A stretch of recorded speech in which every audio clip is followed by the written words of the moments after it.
ये बुक है भगवत गीता। किसी के लिए सिर्फ किताब है और किसी के लिए पूरी जिंदगी, मेरे लिए भी पूरी जिंदगी है। इस किताब के तीसरे अध्याय के 5वें श्लोक में लिखा हुआ है कि मनुष्य बिन कर्मों के कभी नहीं रह सकता है। किसी भी एक टाइम पीरियड में मनुष्य बिन किसी कर्म के नहीं रह सकता है।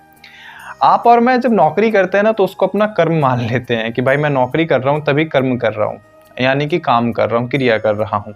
या फिर माँ बाप की सेवा, तीर्थ स्थान पे जाना, गरीब लोगों की मदद, ये जब करते हैं ना तभी हम उसको अपना कर्म मानते हैं कि भाई मैं अच्छा कर्म कर रहा हूँ और इसका मुझे फल मिलेगा। लेकिन कृष्ण भगवान के अकॉर्डिंग ये सब कर्म है ही नहीं। ये सब आपकी दिनचर्या है जो कि प्राकृतिक ने बनाया है और उसके अकॉर्डिंग आप चल रहे हैं। असली कर्म तो आप तब करते हैं जब आप अपने शारीरिक और वाणी और मन तीनों चीज़ों को नियंत्रित करके, बैलेंस करके आगे बढ़ाते हैं। आप खाली टाइम पे कुछ सोच रहे होते हैं ना, वो भी एक कर्म है श्री कृष्ण भगवान के अकॉर्डिंग। इसी भगवत गीता किताब के ना 12वें चैप्टर के 18वें और 19वें श्लोक में लिखा हुआ है कि मान सम्मान, सुख दुख, समय और भूतकाल भविष्य काल, सब चीजों को, शत्रु को, दोस्त को एक समान रूप से देखने वाला व्यक्ति, सब चीजों को एक्सेप्ट करने वाला व्यक्ति ही भगवान श्री कृष्ण का असली भक्त है।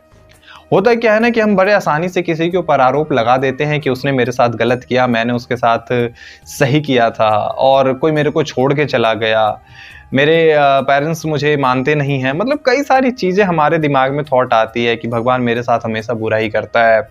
लेकिन भगवान कहते हैं कि ऐसा कुछ भी नहीं है, उनके नज़रों में सब समान है। और आप एक्सेप्ट करने वाले बन जाते हैं ना, तो सच में आप भगवान के असली भक्त है। आजकल वेस्टर्न कल्चर लोग बहुत आसानी से फॉलो कर लेते हैं। वेस्टर्न कल्चर के अकॉर्डिंग वृंदावन जाओ, रील बनाओ, शॉर्ट्स बनाओ, घूमो, खूब आओ।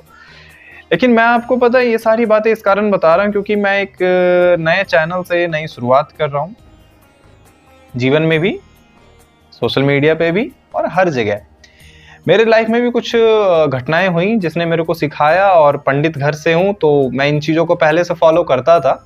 पढ़ना, सनातन संस्कृति को फॉलो करना, पुराण वुरान को पढ़ना। लेकिन अब इन चीज़ों को है ना आपके साथ भी शेयर करूँगा। रिसोर्सेज नहीं है, 10,000 का मोबाइल है, ग्रीन स्किल लिया हूँ और जितनी उतनी एडिटिंग आती है उतना कोशिश करूँगा कि ठीक ठाक आपको देखने दिखाने लायक चीज़ें दे दूँ। तो इससे क्या रहेगा ना कि मैं जो चीज़ें सीख रहा हूँ वो फैक्ट के अकॉर्डिंग, भगवत गीता के अकॉर्डिंग, और मेरे पास ऐसी कितनी किताबें हैं ना कि मैं आपको बता भी नहीं सकता। और सब चीज़ को पहले फॉलो कर रहा हूँ, पढ़ रहा हूँ, पढ़ने के बाद एक एनालाइज कर रहा हूँ, एनालाइज के बाद फिर आपको प्रेजेंट कर रहा हूँ। पता है स्कंद पुराण के मुताबिक भगवान श्री कृष्ण को आत्मा राम कहा गया है। आत्मा मतलब कि राधा और राम मतलब भगवान कृष्ण खुद। कई सारे लोग बोलते हैं कि राधा से कृष्ण भगवान का विवाह क्यों नहीं हुआ, उसके अलग अलग मिथ्य है। लेकिन जो मैंने अभी तक पढ़ा है इसके मुताबिक नियति थी जो कि निर्धारित थी, और इसका कोई दूसरा फैक्टर नहीं है। बचपन में ही दोनों अलग हो गए थे, बचपन में ही मिले थे। 8 से 10 साल की उम्र थी राधा और श्री कृष्ण भगवान की। उसके बाद फिर दोनों ने काफ़ी कम टाइम पीरियड एक दूसरे के साथ बिताया, और जिस दिन कृष्ण भगवान को यह एहसास हो गया कि उनका जन्म किसी और चीज़ के लिए हुआ है, वो वहाँ से आगे बढ़ गए। भगवत गीता का एक और श्लोक है जो कि ये कहता है कि आप अपने आप को जल्दी से देखते नहीं हैं। हम अपने आप को नहीं देखते, हम सामने वाले को जल्दी से ऑब्जर्व कर लेते हैं कि वो मेरा साथ देगा, नहीं देगा, गलत है, सही है। पहले अपने आप को ऑब्जर्व करिए। वीडियो थोड़ी लेंदी होगी, लेकिन ये कहने का मेरा सिर्फ यही तात्पर्य है कि स्टार्टिंग कर रहा हूँ, आपका साथ चाहिए।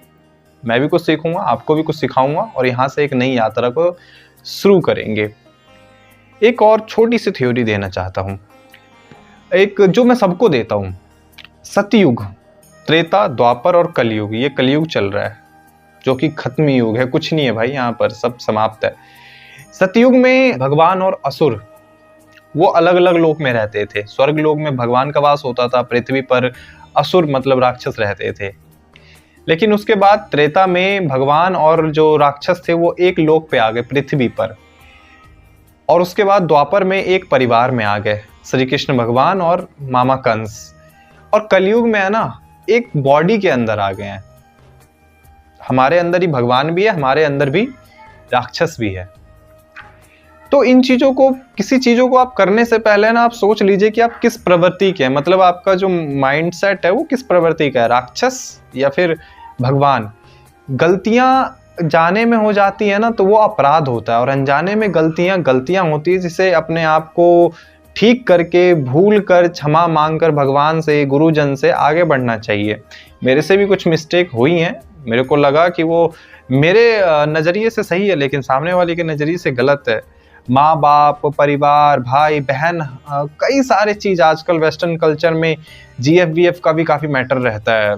कुछ उसे GF-VF का नाम देते हैं, कुछ जीवन साथी का नाम देते हैं। कई चीज़ों को है ना एक्सेप्ट करना होता है, और एक्सेप्ट करने के साथ आगे बढ़ना होता है।